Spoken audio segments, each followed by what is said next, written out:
नमोकार मंत्र में सबसे पहले उसे नमस्कार किया जा रहा है, अरहंतों को। हाँ, अरहंतों को इसलिए नमस्कार किया जा रहा है क्योंकि सिद्धि को मोक्ष हो गए हैं, सिद्धि निराकार हो गए हैं, कहीं से रहित हो गए हैं, वो हमारे बीच में नहीं है, तो उनसे हमें देशना नहीं मिलती है, मार्ग नहीं मिलता है। मार्ग न मिलने के कारण से मार्ग का अभाव हो जाएगा, मार्ग अवरुद्ध हो जाएगा। तो अरहंत परमेश्वर ने हमें मार्ग दिया है, शिक्षा दी है, उपदेश दिया है, तो मार्ग प्रशस्त करने की अपेक्षा से सबसे पहले अरहंत परमेश्वर को नमस्कार किया गया, इसलिए सबसे पहले अरहंतों को उसमें ले लिया है क्रम में। और यदि अगर आपने वो श्लोक पढ़ा हो, गुरु गोविंद दो उखाड़े काके लागे पाए, बलिहारी गुरु आपके गोविंदियो मिलाए या गोविंदियो बताए। तो अरहंत परमेश्वर को यहाँ पर गुरु कहा गया है, परम गुरु कहा गया है, और इसमें पहले भगवान से पहले गुरु को नमस्कार किया गया है। गुरु को नमस्कार क्यों किया गया? क्योंकि गुरु ही हैं जो प्रभु से हमें मिलाते हैं, गुरु ही उपदेश देते हैं, शिक्षा देते हैं, मार्ग बताते हैं, इसलिए गुरु को पहले नमस्कार किया गया। तो नमोकार मंत्र में पहले अरहंतों को नमस्कार किया गया है, लेकिन पूर्णता की अपेक्षा से देखें तो सिद्ध परमेष्टि हैं। ये दो परमेष्टि परमात्मा बन चुके हैं।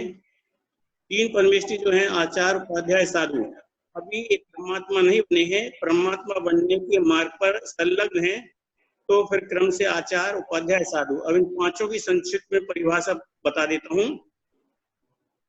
सबसे पहले सिद्ध परमेष्टि जो पूर्णता को प्राप्त हो चुके हैं, लेकिन हम नमस्कार में नमोकार मंत्र के क्रम में पहले अरहंतों को लेते हैं। हम सिद्ध से चल रहे, तो पहले सिद्ध परमेष्टि है। सिद्ध परमेष्टि किसे कहते हैं? जो लोक के अग्रभाग में विराजमान है, जिन्होंने 8 कर्मों का क्षय कर लिया है और 8 गुणों को प्राप्त हो गए हैं, अनंत चतुष्टय को प्राप्त हो चुके हैं, अनंत गुणों को प्राप्त हो चुके हैं, वो सिद्ध परमेष्टि कहलाते हैं। फिर है अरहंत परमेष्टि। अरहंत परमेष्टि किसे कहते हैं?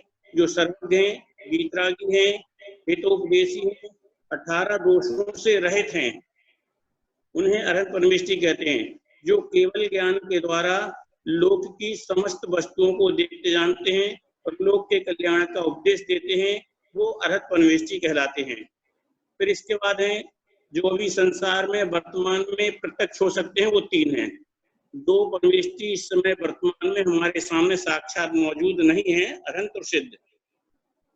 आचार परमेष्टि है, तो आचार परमेष्टि किसे कहते हैं? जिनके 36 मूल गुण होते हैं, जो पंचाचार 5 प्रकार का आचरण होता है उसका पालन करते हैं, अपने शिष्यों से पालन कराते हैं, शिक्षा दीक्षा देते हैं, संघ का संचालन करते हैं, उन्हें आचार परमेष्टि कहते हैं।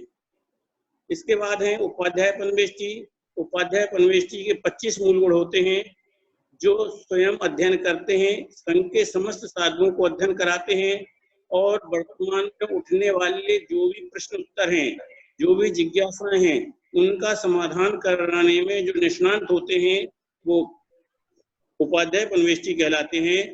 और 5वें नंबर पर है साधु परमेष्टि, जो ज्ञान ध्यान तप में लीन होते हैं, 28 मूल गुणों का पालन करते हैं, 22 परमेश्वरों को सहन करते हैं, नग्न रहते हैं, केशवंश करते हैं, एक टाइम खाते हैं, पद विहार करते हैं, उन्हें साधु परमेष्टि कहते हैं। बाद में जो 5-6 लक्षण बताए, ये साधु के बताए, लेकिन ये आचार के भी हैं, उपाध्याय के भी, साधु के हैं कि नग्न रहना, केशवंश करना, परिविहार करना, एक टाइम खाना, स्नान नहीं करना, दंत मंजन नहीं करना, ये मूल में साधु के में गिनाए जाते हैं, लेकिन साधु के भी हैं, आचार्य के भी हैं और उपाध्याय के भी हैं।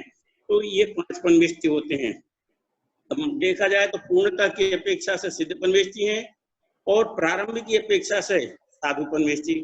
साधु बने बिना कोई भी परमेष्टि आगे नहीं बन सकता, तो सर्वप्रथम साधु परमेष्टि है और मुक्ति का मार्ग भी साधु परमेष्टि से ही है। आचार उपाध्याय को मुक्ति नहीं होती, आचार उपाध्यायों को भी अपना पद छोड़ना पड़ता है, साधु के पद में आना पड़ता है।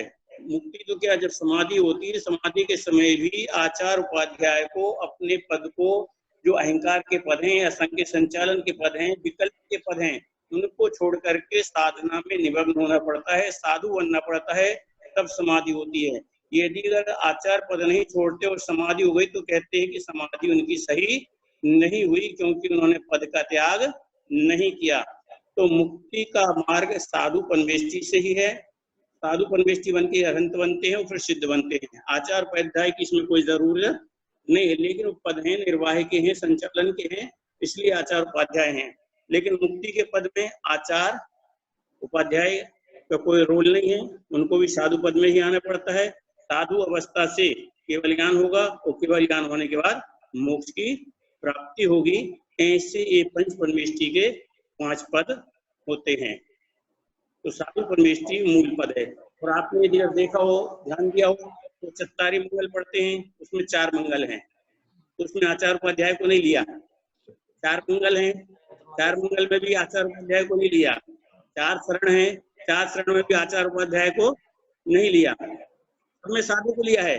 चत्तारी मंगलम, 4 मंगलम, अरहंता मंगलम, अरहंत मंगल, सिद्धा मंगलम, साहु मंगलम और केवली भगवान द्वारा मंगल, यही 4 उत्तम है, यही 4 मंगल है, यही 4 शरण है। तो इसमें साधु को लिया है आचार उपाध्याय को, क्योंकि साधु में ही आचार उपाध्याय समाहित हो जाते हैं और साधु के पद से ही मुक्ति है, इसलिए वहां साधु को लिया गया है, आचार उपाध्याय को नहीं लिया गया है।